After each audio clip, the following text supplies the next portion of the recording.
कितना घंटा पढ़ी थी पहले? नहीं पता। चलो, आ जाओ इधर। आप सभी का क्या है जी, स्वागत है हमारे नई कोचिंग में, है ना जी। एक नई शुरुआत, एक नई पहलू के साथ हम लोग शुरू करने जा रहे हैं। क्या जी, क्या शुरू करने जा रहे हैं? क्लास 12, है ना। क्लास 12 की आज पहली क्लास है, जिसमें हम लोग पहला चैप्टर देखेंगे, है ना जी। फॉर्म, जो कि हमारा कौन सा सब्जेक्ट पढ़ना है जी आप लोग को? हैं? बायोलॉजी, है ना जी। सब पहचानते हैं ना कि कोई ऐसा भी है जो नहीं पहचान रहे हैं? नहीं पहचान रही है, बहुत अच्छा जी। तुम लोग खुद, तुम लोग क्या हो जी, खुश नसीबी हो कि 11th भी हम ही से पढ़े और 12 भी हम ही से पढ़ने के लिए जा रहे हो, है ना जी। नहीं तो इससे पहले जो भी पढ़ा है, या तो क्लास 12 पढ़ा है या तो फिर क्लास 11th पढ़े है ना। तुम ही लोग फर्स्ट क्लास हो जिसको दोनों पढ़ा रहे, क्लास 11th भी और क्लास 12 भी। पिछले लगभग कितने महीनों से, 8-9 महीने से, है ना जी, जिसमें कि हम लोग का सिलेबस पूरा किए और न्यू शुरू कर रहे हैं हम लोग क्लास 12। तब जैसे क्लास 11th में पढ़े, जिस वे में पढ़े और जिस टेक्निक से पढ़े, उसी टेक्निक से क्लास 12 को भी पढ़ेंगे, है ना। हमारी आन बान शान और जान एक ही है, वो क्या है जी? हैं? बायोलॉजी की एक ही बुक कौन है जी? कौन सा बुक? एनसीईआरटी। कौन सा बुक? एनसीईआरटी।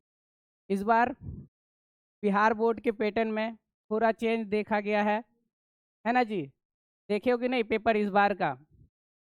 हैं? नहीं देखे हो? नहीं देखे हो कि नहीं? नहीं देखे हो?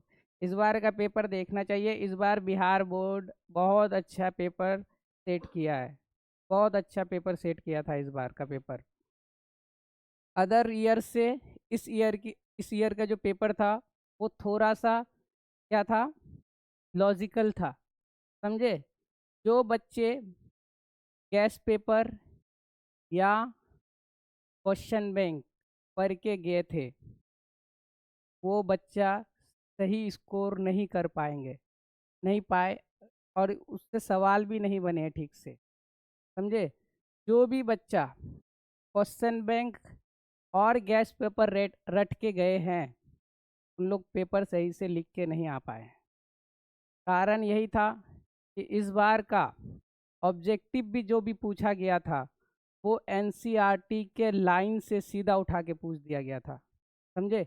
और इस बार का ऑब्जेक्टिव भी थोड़ा क्वालिटी वाला था, नहीं तो पहले वाला जो था वो सब प्रीवियस ईयर का भी कुछ ऑब्जेक्टिव रिपीटेड रिपीटेड रहता था, लेकिन इस बार बहुत कम रिपीटेड क्वेश्चन देखने को मिला है।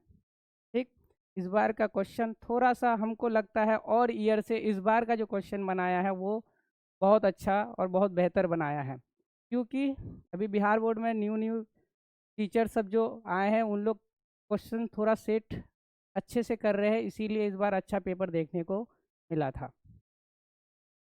और ऐसा ही पेपर रहा तो एनसीईआरटी के अलावा अगर तुम क्वेश्चन बैंक और गेस्ट पेपर पढ़ रहे हो और रट रहे हो, ठीक ना, तो एग्ज़ाम में नंबर नहीं आएगा। ये चीज़ अभी से ध्यान में रख लो कि हमको पढ़ना है तो क्या पढ़ना है? एनसीईआरटी। क्या पढ़ना है? एनसीईआरटी, है ना जी। जिससे कि कोई भी क्वेश्चन छूटे नहीं, क्योंकि जो भी क्वेश्चन पूछा जाएगा वो एनसीईआरटी से ही पूछा जाएगा। और नीट में भी जो भी क्वेश्चन पूछा जाता है, 95% क्वेश्चन तुम्हारा सारा का सारा कहाँ से होता है? एनसीईआरटी से। ठीक, बाकी तुम्हारे जो क्वेश्चंस है 5% बाहर के, थोड़ा सा एनसीईआरटी से बाहर निकल के कुछ टॉपिक, कोई कोई टॉपिक में जाना पड़ता है, और वो जो कि हमारे नोट्स में अवेलेबल होंगे, है ना। बाकी जितने भी एक्स्ट्रा पढ़ना है वो सारे के सारे हमारे क्या होंगे, नोट्स में अवेलेबल होंगे।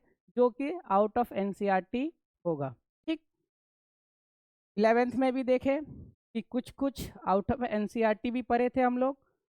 जहाँ तक हम लोग को पढ़ना चाहिए वहीं तक पढ़ेंगे, ऐसा नहीं कि फिर पूरा डिटेल्स में पढ़ने के लिए जाएंगे, वैसा नहीं करेंगे। ठीक, जहाँ तक हो सकता है, जहाँ तक आप लोग को मटेरियल प्रोवाइड करना चाहिए आउट ऑफ एनसीईआरटी, वो उतना हमारे नोट्स में इंक्लूडेड होंगे, है ना। और जितना पढ़ना है वो सिर्फ और सिर्फ क्या पढ़ना है हम लोग को, एनसीईआरटी पढ़ना है। पहले भी बता चुके हैं एनसीईआरटी हमारे लिए क्या है जी, देखते हैं, है ना जी। स्वागत है एनआई कोचिंग में। कोचिंग क्या है, एक फैमिली ही है एनआई कोचिंग, है ना जी। जो इससे जुड़ जाता है वो उस फैमिली का क्या हो जाता है, मेंबर बन जाता है ना जी।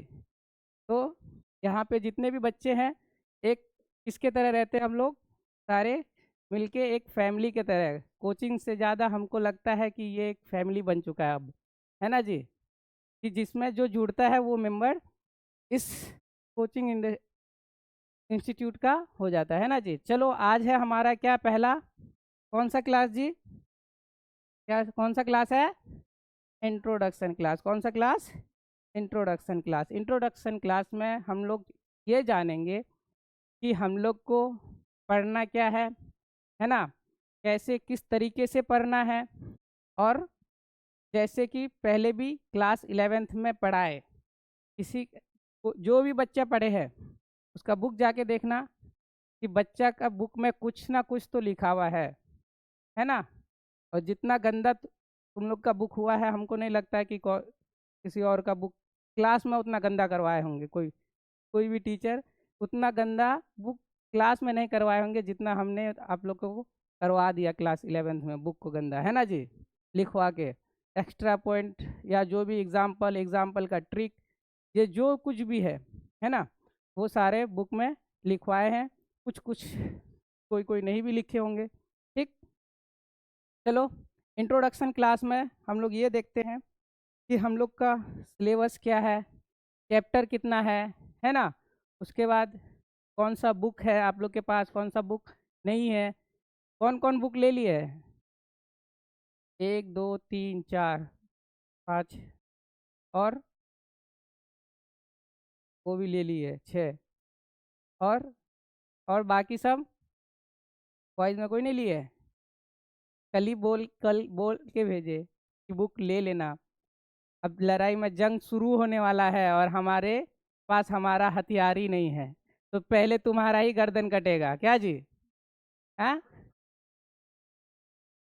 क्या जी, बुक है ये नहीं है तो किसी किसी के पास है ना जी।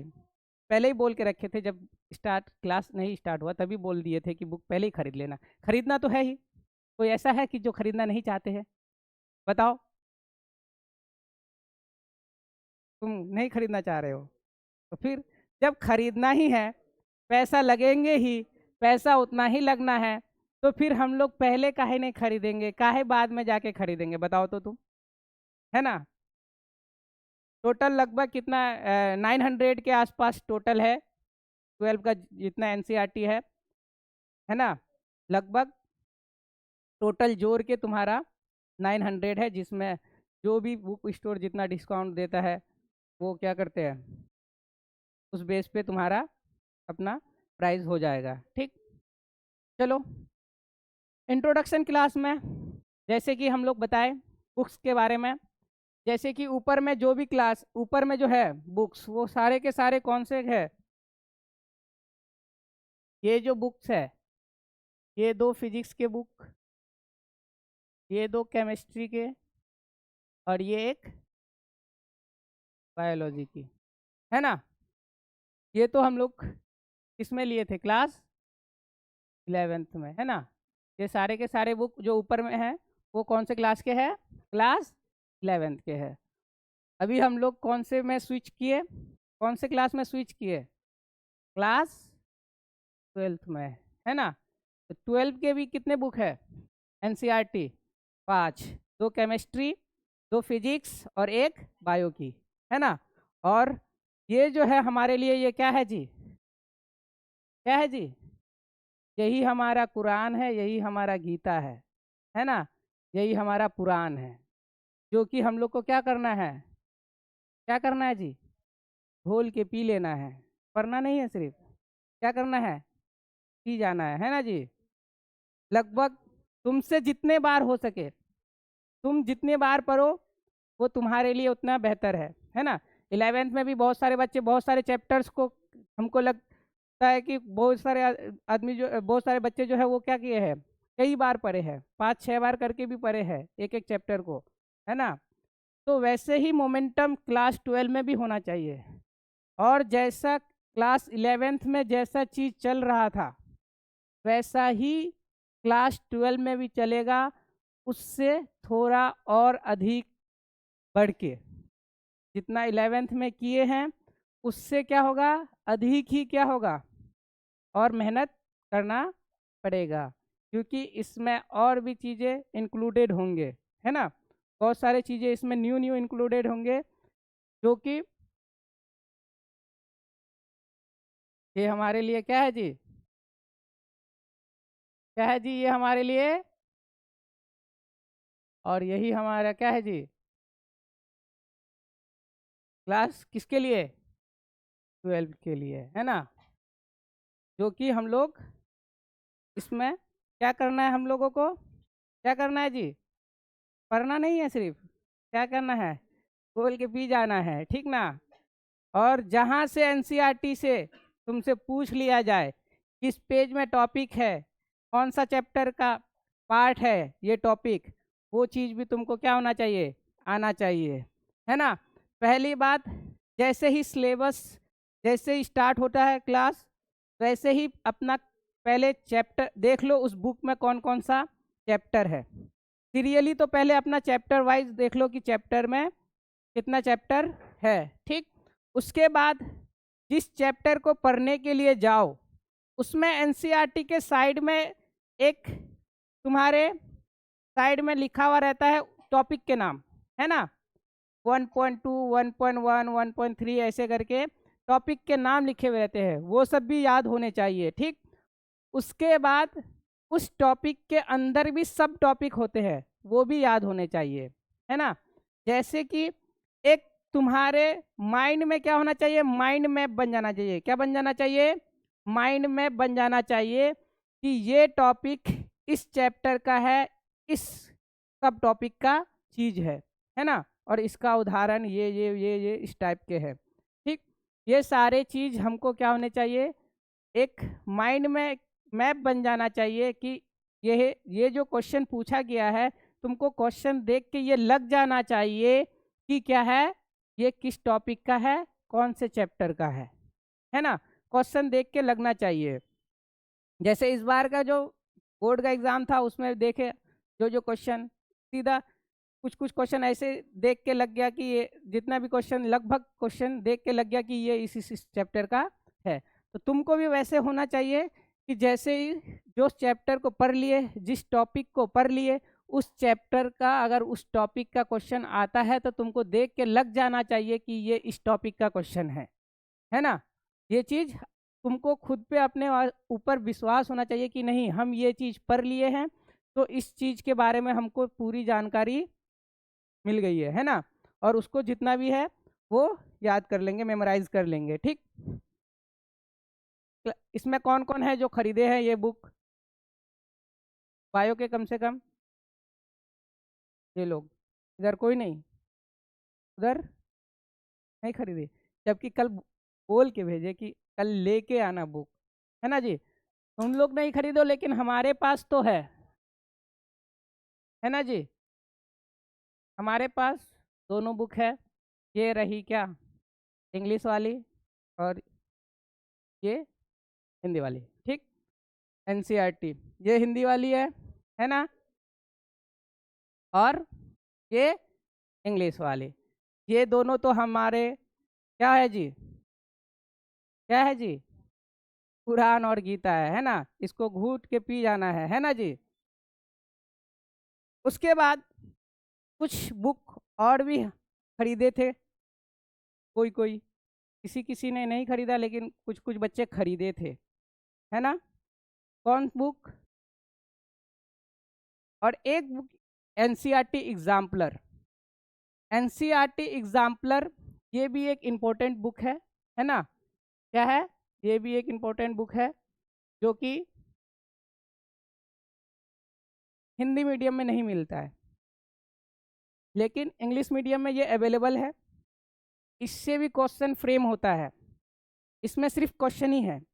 एनसीईआरटी एग्जाम्पलर में जितने भी सीबीएसई बच्चे हैं सब इससे वाकिफ़ है, लेकिन बिहार बोर्ड के बच्चे थोड़ा कम वाकिफ़ होते हैं इससे, है ना, क्योंकि इस बुक को देखते ही नहीं है बिहार बोर्ड वाले, सीबीएसई वाले इसको देखते हैं। ठीक, क्लास 10th का भी एग्जाम्पलर है, 11th का भी है, 12th का भी है, लेकिन बिहार बोर्ड वगैरह में वो ये बुक नहीं देखने को मिलता है। ठीक, तो इसमें क्या क्या रहते हैं, मल्टीपल चॉइस क्वेश्चन है ना, एमसीक्यूज होते हैं, उसके बाद fill in the blanks, fill in the blank, उसके बाद और क्या, शॉर्ट क्वेश्चन, और कुछ लॉन्ग क्वेश्चन, है ना, इसमें होते हैं। ठीक, क्या क्या देखने को मिलते हैं इसमें, match the following, fill in the blank, short question, long question, उसके बाद एसेशन रीजन भी देखने को मिलता है, ए आर क्वेश्चन भी देखने को मिलते हैं, है ना, जो कि हम लोग कभी कभी टेस्ट में दिए भी है। उसके बाद क्या, और क्या देखने को मिलता है, मैच द फॉलोइंग, है ना, मैच द फॉलोइंग देखने को मिलते हैं इस बुक में। देखो, जैसे कि एनसीईआरटी के जो टेक्स्ट बुक है, जो मेन बुक है ना, उसमें तुम्हारे क्वेश्चन जो है, नंबर ऑफ क्वेश्चन उसमें कम होते हैं, है ना। देखो तुम जो जिस चैप्टर में भी खोलोगे, हम मेरे को लगता है कि उसमें ज़्यादा से ज़्यादा क्वेश्चन 15 है या 20 है, वो भी ऑब्जेक्टिव को लेके देखो, बुक खोल के, बुक खोल के देखो कि उसमें तुम्हारे क्या ज़्यादा से ज़्यादा कितना, 15 से 20 क्वेश्चन होंगे। ठीक, जैसे पहला चैप्टर में टोटल 18 क्वेश्चन है ना, टोटल 18 क्वेश्चन है। कौन से चैप्टर, पहला चैप्टर कौन सा, रिप्रोडक्शन इन ऑर्गेनिज्म। जिस किन किन के पास पुराने बुक है और किन किन के पास न्यू बुक है। एनसीईआरटी चेंज हो चुकी है ना, किसी किसी के पास ओल्ड एनसीईआरटी है, किन्हीं किन्हीं के पास क्या है, न्यू एनसीईआरटी। अगर आपके पास ओल्ड एनसीईआरटी है तो उसमें क्लास 12 में 16 चैप्टर देखने को मिलेंगे, है ना। अगर आपके पास न्यू एनसीईआरटी है तो आपको 13 चैप्टर देखने को मिलेंगे। कितने कितने चैप्टर,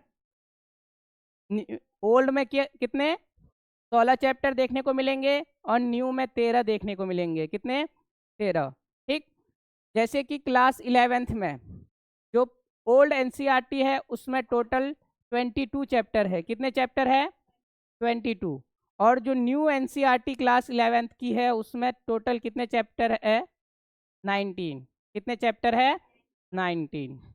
11th का सिलेबस थोड़ा क्या है, बड़ा है। 11th का सिलेबस क्या है, थोड़ा बड़ा है। उससे कंपेरेटिवली तुम्हारा क्लास 12 का जो सिलेबस है वो क्या है, छोटा है। क्या है, छोटा है। ठीक, तो हमें जितना टाइम 11th ख़त्म करने में लगा उससे कम टाइम में क्लास 12 ख़त्म हो जाएगा, है ना। क्लास 12 कम टाइम में ख़त्म हो जाएगा, है ना जी। लेकिन इसमें हम लोग प्रैक्टिस ज़्यादा करेंगे। 11th में थोड़ा रिटर्न वाला चीज़ कम किए थे, लेकिन इस बार रिटर्न वाला चीज़ ज़्यादा करेंगे क्लास 12 में, है ना, क्योंकि बोर्ड भी देना है।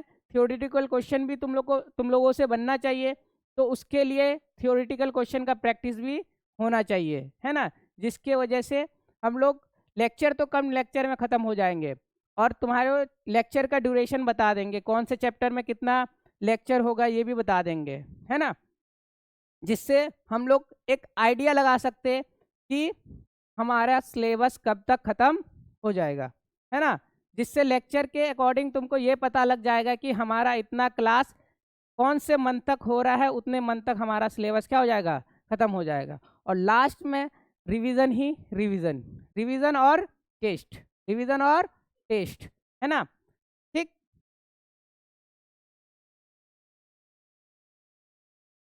ये बुक खरीदवाए थे, है ना, बहुत सारे बच्चे के पास है भी, है ना, जिसमें हम लोग प्रैक्टिस कर रहे थे कौन सा, नीट के जितने भी क्वेश्चंस पीवाईक्यू है, 38 ईयर पीवाईक्यू, ये भी हम लोग कर रहे थे, है ना।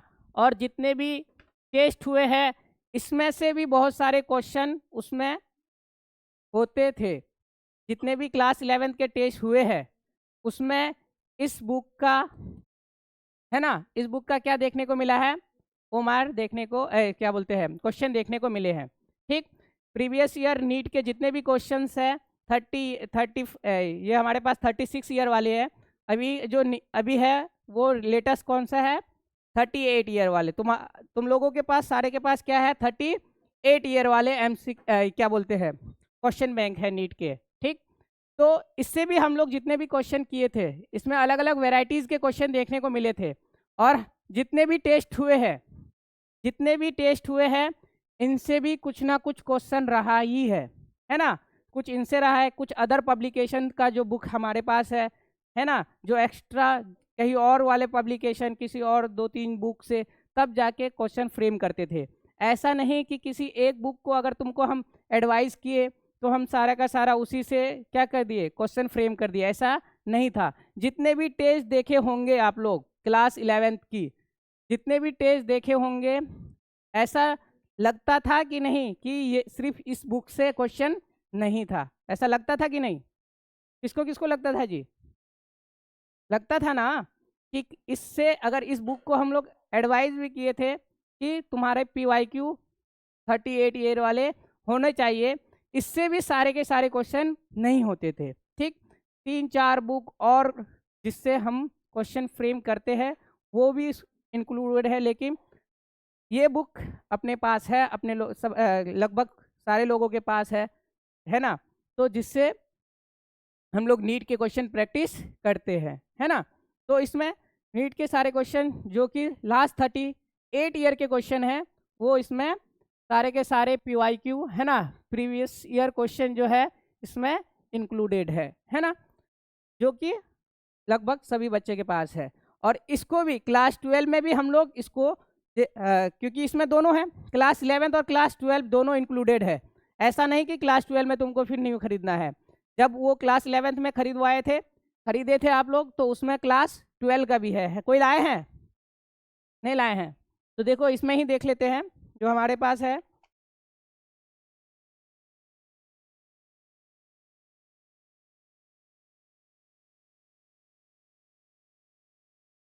ये देखो यहाँ से हाफ हाफ से ज़्यादा ही पेज जो है वो क्लास 11th के क्वेश्चन है। ठीक, और यहाँ से शुरू होते हैं कितना, कौन से क्लास, क्लास 12 की, तो लगभग आधा जो बुक है वो कौन सा बुक है, क्लास 12 के क्वेश्चन फ्रेम है, और आधे बुक में कौन सा क्वेश्चन फ्रेम है, क्लास 11th के क्वेश्चन फ्रेम है। ठीक, तो इसमें भी हम लोग जो भी पीवाईक्यूज है जितने भी लास्ट 38 ईयर की, वो भी हम लोग क्या करेंगे क्लास के टाइम में ड्यूरेशन में करेंगे। ठीक, ये हो गई आपके नीट के जितने भी क्वेश्चंस है।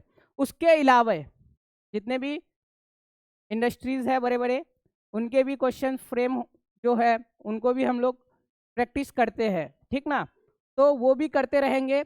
उसमें इस बार उसमें थोड़ा कुछ न्यू देखने को मिलेगा। क्या देखने को मिलेंगे,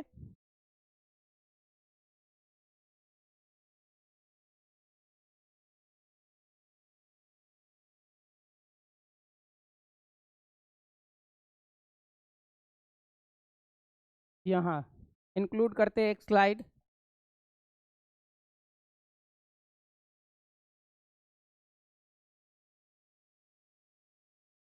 जैसे कि एक तो डेली क्लास है ना, डेली क्लास आना ही है। ठीक, जो कि रिकॉर्डेड फॉर्म में भी अवेलेबल होंगे, है ना। और जैसे कि सबको पता है जी, इन्फॉर्म है क्या है जी,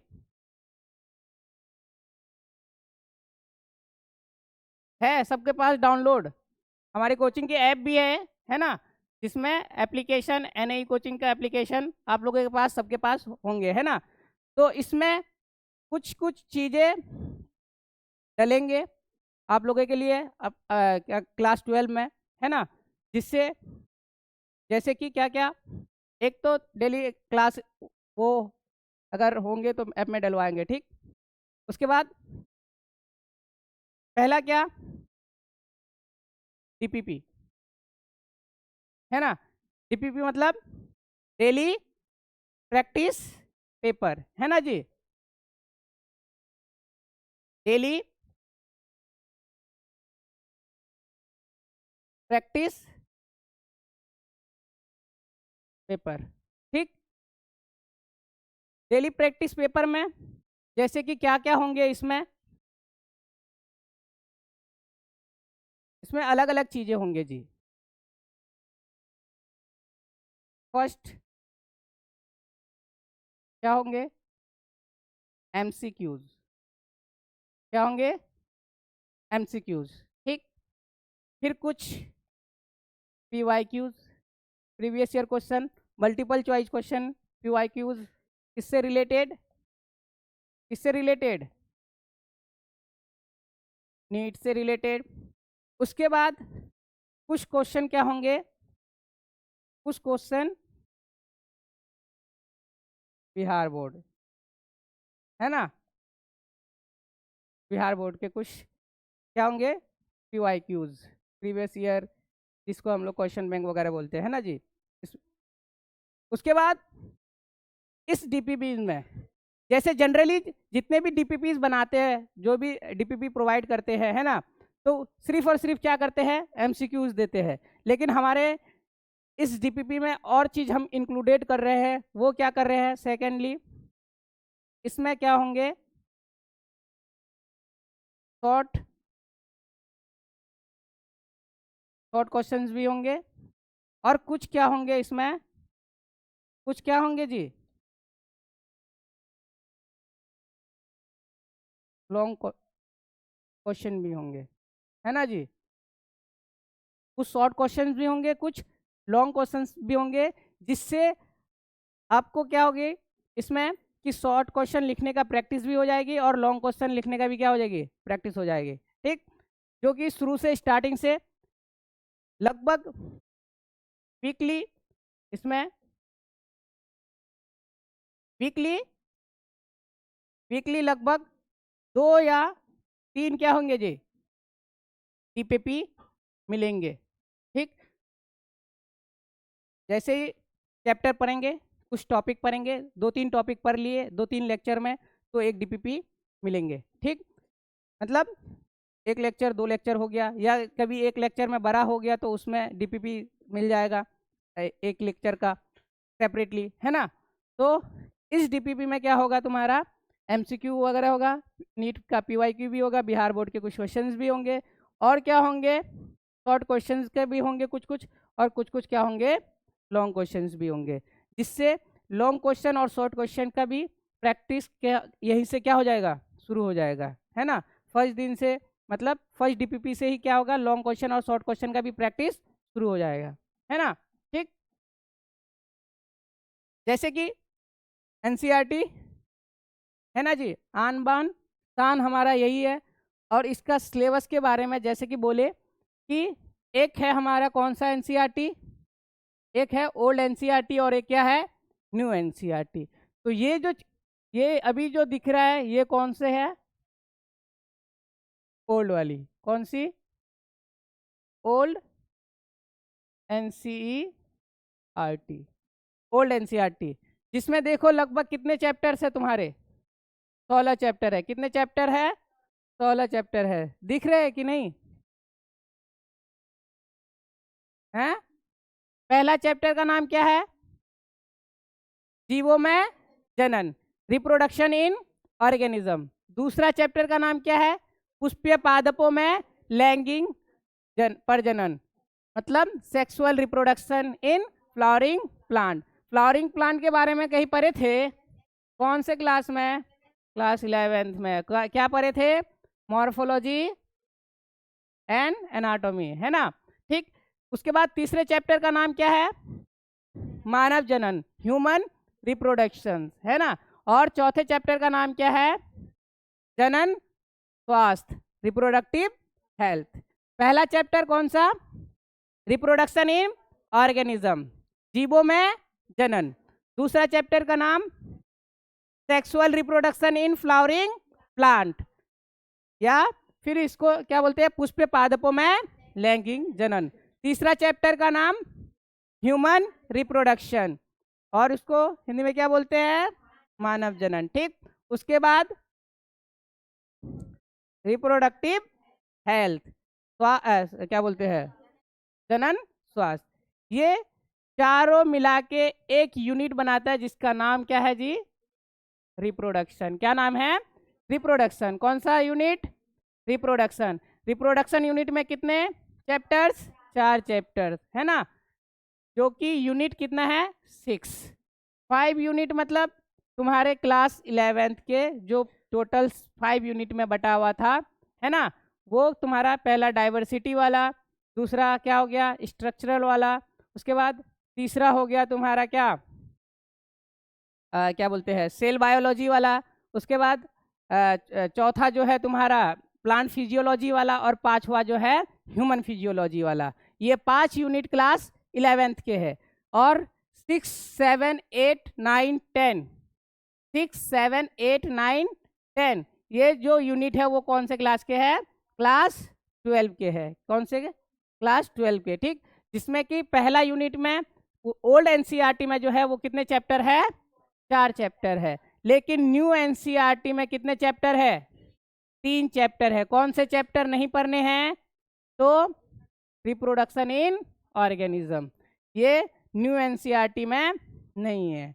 लेकिन हम लोग ओल्ड एनसीईआरटी के अकॉर्डिंग ही चलेंगे, क्योंकि बिहार बोर्ड जो है अभी तक कहाँ चल रहे हैं? 90s के ज़माने में चल रहे हैं, है ना जी, ओल्ड वाले में चल रहे हैं। अभी इसका इंजन सही से नहीं चल रहा है ना। यहाँ पे अभी वंदे भारत आ चुके हैं, लेकिन अभी ये लोकल ट्रेन में ही लगे हुए हैं। बुलेट का तैयारी चल रहा है, लेकिन अभी बिहार बोर्ड कहाँ है जी? पैसेंजर वाले ट्रेन में ही है। ठीक ना। तो इसमें क्या है? कितने चैप्टर? 4 चैप्टर है। ठीक, इसमें से कोई भी डिलीटेड नहीं है। कौन सा? Genetics and evolution. जेनेटिक्स और इवोल्यूशन में कोई भी चैप्टर डिलीट नहीं हुआ है। ठीक, उसके बाद चैप्टर नंबर क्या बोलते हैं, यूनिट नंबर 8 में, यूनिट नंबर 8 में क्या है? बायोलॉजी इन ह्यूमन वेलफेयर। बायोलॉजी इन ह्यूमन वेलफेयर मतलब बायोलॉजी ह्यूमन के लिए कैसे लाभदायक है। तो इसमें से 2 चैप्टर तो है, लेकिन कौन से चैप्टर हटा दिया गया? चैप्टर नंबर 9 को हटा दिया गया है ना। न्यू एनसीईआरटी में चैप्टर नंबर 9 को क्या कर दिया गया है? हटा दिया गया है। ठीक, उसके बाद बायोटेक्नोलॉजी। कौन सा यूनिट? Biotechnology, 9th unit. इसमें दोनों चैप्टर सेम जैसे थे पहले वैसे ही है। ठीक, लास्ट यूनिट का कौन सा है? इकोलॉजी। कौन सा यूनिट है? इकोलॉजी। इकोलॉजी में एक चैप्टर डिलीट हुआ है। कौन सा? कौन सा?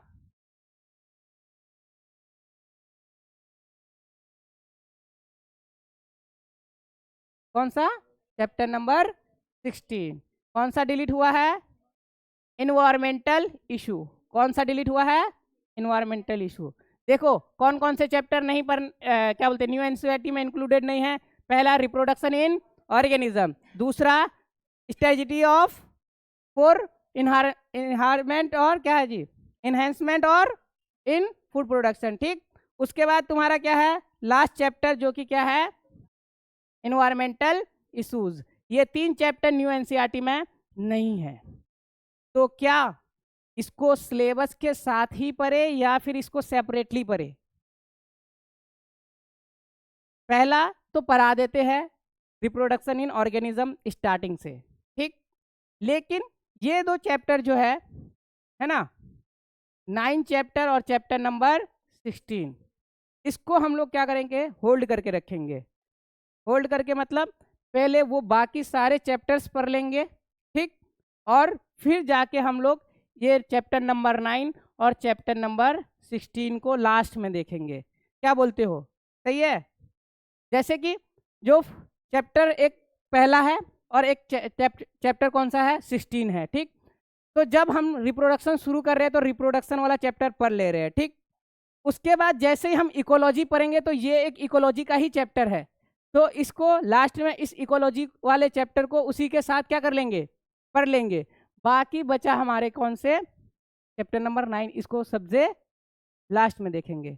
जैसे 11th में भी सेल बायोलॉजी से शुरू किए थे, ऐसा नहीं हम लोग चैप्टर फर्स्ट से शुरू किए थे, है ना। सेल बायो से शुरू किए, फिर ह्यूमन ये क्या बोलते हैं, ह्यूमन फिजियोलॉजी, फिर प्लांट स्ट्रक्चर वाला में आए, है ना, मॉर्फोलॉजी एनाटॉमी में, फिर उसके बाद फिर हम लोग इधर गए, है ना, बाद में प्लांट फिजियो, ठीक।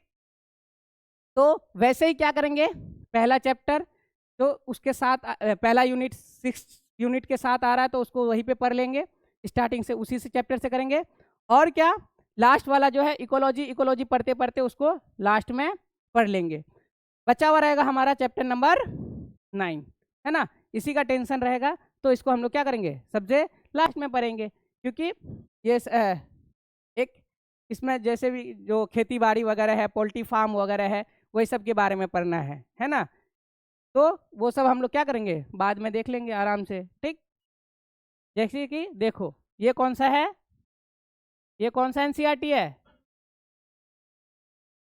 न्यू एनसीईआरटी, कौन सा बुक है ये, न्यू एनसीईआरटी। देखो यहाँ पे कितने चैप्टर देखने को मिल रहे हैं, कितने चैप्टर देखने को मिल रहे हैं 13। कितने चैप्टर, देखो यहाँ पे एक चैप्टर डिलीट हो गया, 4 चैप्टर थे ना, कितना हो गया अब 3, ठीक। यहाँ पे कोई डिलीट नहीं हुआ है, ये तीनों के तीनों प्रेजेंट है, ठीक। यहाँ पे भी कोई डिलीट नहीं हुआ है। अच्छा ये एक है चैप्टर नंबर कौन, 9, चैप्टर नंबर 9 डिलीट हुआ है। यहाँ से चैप्टर नंबर 1 डिलीट, ठीक, पुराने एनसीईआरटी के अकॉर्डिंग। उसके बाद यहाँ पे कौन सा, chapter number 16 according to old NCERT, ये डिलीट। 3 माइनस कितने बचे, 13, ठीक। कौन कौन से पढ़ने हैं, कौन से, पुष्पपादों में लैंगिक जनन, फिर मानव जनन, ह्यूमन रिप्रोडक्शन, उसके बाद जनन स्वास्थ्य रिप्रोडक्टिव हेल्थ, उसके बाद दूसरे यूनिट में कौन कौन सा है, वांशिक गति तथा विभिन्नता के सिद्धांत, फिर कौन सा, वांशिक गति के आणविक आधार मतलब मॉलिक्यूलर बेसिस ऑफ इनहेरिटेंस, फिर विकास इवोल्यूशन, उसके बाद कौन सा, ह्यूमन हेल्थ एंड डिजीज मतलब मानव स्वास्थ्य एवं रोग, है ना जी। उसके बाद कौन सा, माइक्रोब्स इन ह्यूमन वेलफेयर मानव कल्याण में सूक्ष्म जीव, ठीक। फिर 9 चैप्टर कौन सा, बायोटेक्नोलॉजी। लेकिन बायोटेक्नोलॉजी के कितने चैप्टर है, 2 चैप्टर है। कितने चैप्टर, 2 चैप्टर। पहला क्या है, प्रिंसिपल्स एंड प्रोसेस, कि प्रिंसिपल क्या है, लॉ क्या है ना, उसका प्रोसेसिंग कैसा होता है, फिर उसका एप्लीकेशन, उसको कैसे अप्लाई करते हैं, समझे, उसके एप्लीकेशन। 2 चैप्टर्स। यहाँ पे कौन सा है, पहला चैप्टर इकोलॉजी में ऑर्गेनिज्म एंड पॉपुलेशन, और दूसरा इकोसिस्टम, और तीसरा क्या है, बायोडाइवर्सिटी एंड कंजर्वेशन। क्या है, बायोडाइवर्सिटी और कंजर्वेशन। तो क्या ये सिलेबस जो है याद हो जाएगा।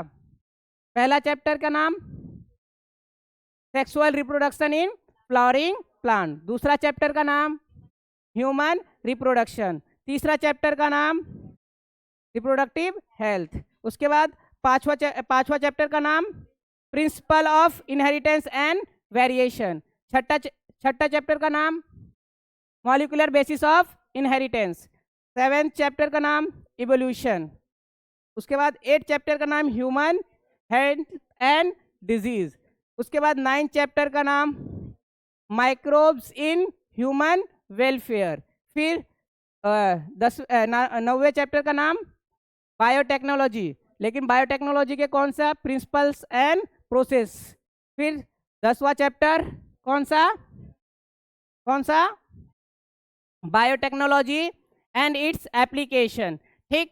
फिर 11 चैप्टर का नाम ऑर्गेनिज्म एंड पॉपुलेशन, फिर 12वां चैप्टर इकोसिस्टम और लास्ट 13वां चैप्टर कौन सा?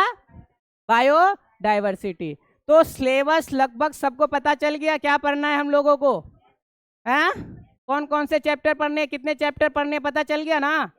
कितने चैप्टर टोटल? 13 चैप्टर्स पढ़ने हैं, है ना, अकॉर्डिंग टू न्यू एनसीईआरटी। लेकिन अकॉर्डिंग टू ओल्ड एनसीईआरटी कितने चैप्टर पढ़ने हैं? 16 चैप्टर पढ़ने हैं। अकॉर्डिंग टू ओल्ड एनसीईआरटी कितने chapter? 16। According to new NCERT कितने चैप्टर? 13। 13 में पहला क्या? Reproduction in sexual reproduction in flowering plant. दूसरा चैप्टर ह्यूमन रिप्रोडक्शन। तीसरा चैप्टर रिप्रोडक्टिव हेल्थ। चौथा chapter principles of inheritance and variation. उसके बाद पांचवा chapter molecular basis of inheritance. छठा चैप्टर इवोल्यूशन। सातवां chapter human health and disease. आठवां chapter microbes in human welfare. नौवां chapter biotechnology principles and process. 10वां chapter biotechnology and its application. उसके बाद ऑर्गेनिज्म एंड पॉपुलेशन। 12वां चैप्टर इकोसिस्टम। 13वां chapter biodiversity and conservation. ये 13 chapters मुंह में पूरा रटा हुआ होना चाहिए, है ना जी, मुंह जवानी जिसको बोलते हैं, है ना। क्या क्या? कौन सा? सारे चैप्टर के नाम। जैसे ही हम लोग फिर चैप्टर शुरू कर देंगे, जैसे ही चैप्टर शुरू कर देंगे फिर उस चैप्टर के सारे टॉपिक के नाम भी याद होने चाहिए, है ना।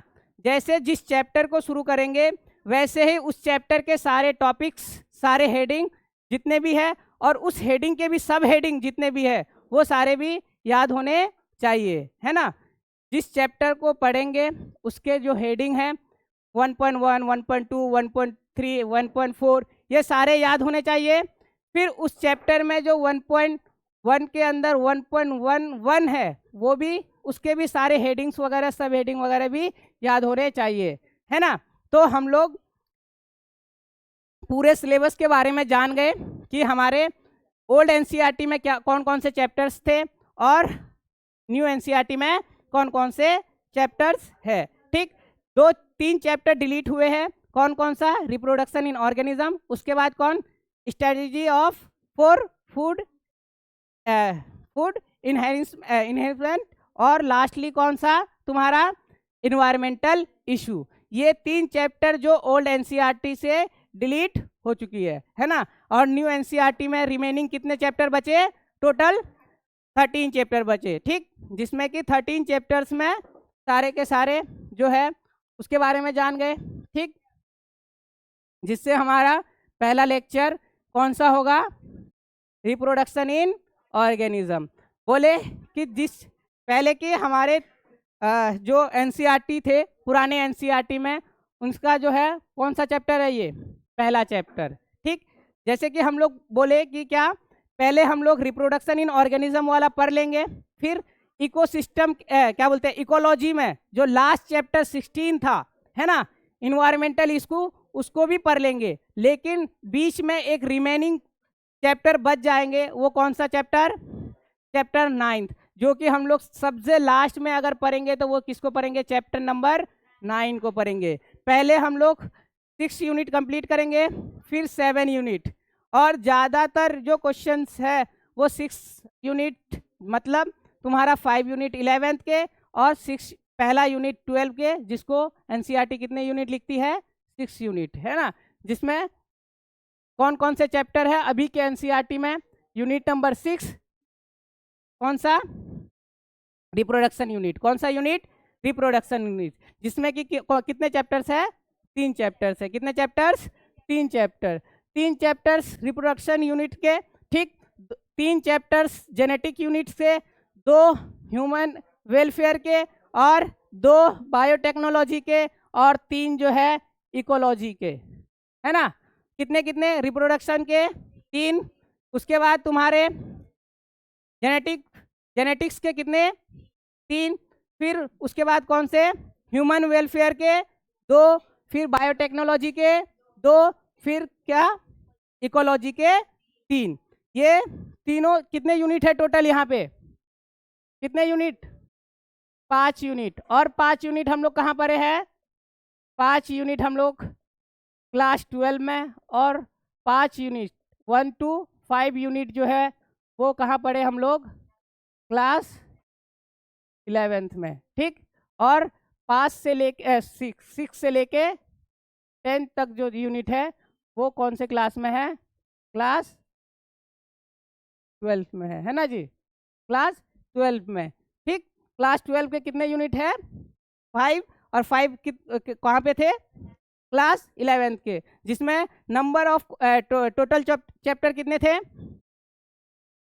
19। New NCERT, according to new NCERT, according to new NCERT कितने चैप्टर है? 19। लेकिन according to old NCERT class 12 में, सॉरी क्लास 11th में कितने चैप्टर है? 22। कितने? 22, ठीक। वैसे ही अकॉर्डिंग टू ओल्ड एनसीईआरटी 12 में कितने चैप्टर है? 16। और अकॉर्डिंग टू न्यू एनसीईआरटी कितने चैप्टर है? 13। 3 क्लास 11th के भी डिलीट हुए हैं और 3 क्लास 12 के भी डिलीट हुए हैं, जिसमें पहला कौन सा chapter delete? Reproduction in organism. दूसरा इन्हांसमेंट वाले, फूड इन्हांसमेंट वाले 9th चैप्टर। और लास्टली कौन सा? Environmental issue, chapter number 16। ये 3 चैप्टर किसके डिलीट हुए? क्लास 12 के, ठीक। और बाकी कितने बचे? 13 चैप्टर, जिसमें कि पहला sexual reproduction in flowering plant, दूसरा ह्यूमन रिप्रोडक्शन, तीसरा रिप्रोडक्टिव हेल्थ, चौथा principles of inheritance and variation, पांचवा मॉलिक्यूलर बेसिस ऑफ इनहेरिटेंस, उसके बाद छठा इवोल्यूशन, सातवां ह्यूमन हेल्थ एंड डिजीज, आठवां माइक्रोब्स। याद नहीं हुआ है लग रहा है, ऐसा सिर्फ हम ही बोल रहे हैं। इतना देर से जो 4 बार रिपीट करवा दिए चैप्टर्स का नाम, लेकिन किसी को याद नहीं हुआ है ना? हम ही बोले जा रहे हैं। तो एनर्जी से इतना बोलना चाहिए कि वहां तक पहुंच जाना चाहिए, रास्ते तक, है ना? जैसे क्लास 11th का ऊपर में चिल्ला रहे थे, वैसे ही इतना चिल्लाओ कि कहाँ चल जाए जी? क्लास के बाहर चल जाए, है ना? बगल वाले को लगना भी चाहिए ना जी कि क्लास चल रहा है। लग ही नहीं रहा है, ऐसा लग रहा है कि शमशान घाट में आके बैठे हैं, जहाँ पे सब एकदम मौन में आ गए, है ना जी? तो लगना भी चाहिए कि क्लास हो रही है ना? तो पहला चैप्टर क्या? आवाज कम से कम वॉइस निकालो, तब तो पता चलेगा कि हाँ क्लास चल रही है। पहला chapter sexual reproduction in flowering plant, दूसरा ह्यूमन रिप्रोडक्शन, तीसरा रिप्रोडक्टिव हेल्थ, चौथा principles of inheritance and variation, उसके बाद पांचवा मॉलिक्यूलर बेसिस ऑफ इनहेरिटेंस, छठा इवोल्यूशन, सातवां ह्यूमन हेल्थ एंड डिजीज, आठवां माइक्रोब्स इन ह्यूमन वेलफेयर, नौवा बायोटेक्नोलॉजी प्रिंसिपल्स एंड प्रोसेस, फिर 10वां बायोटेक्नोलॉजी एंड इट्स एप्लीकेशन, फिर ऑर्गेनिज्म एंड पॉपुलेशन, फिर इकोसिस्टम, और lastly biodiversity and it's conservation, है ना? ये टोटल के टोटल कितने? 13 चैप्टर्स ये क्लास 12 में हम लोग को क्या करना है? पढ़ना है, ठीक। रिमेनिंग 3 चैप्टर्स जो डिलीटेड है ओल्ड एनसीईआरटी से, उनको भी पढ़ेंगे। पहले रिप्रोडक्शन इन ऑर्गेनिज्म को ही पढ़ेंगे, उसके बाद तुम्हारा जो है इकोलॉजी के साथ ही इन्वायरमेंटल इशू को भी पढ़ेंगे, और बीच में जो चैप्टर नंबर 9th है वो सबसे लास्ट में पढ़ेंगे, ठीक। यहीं तक रखते हैं, ठीक। Thank you.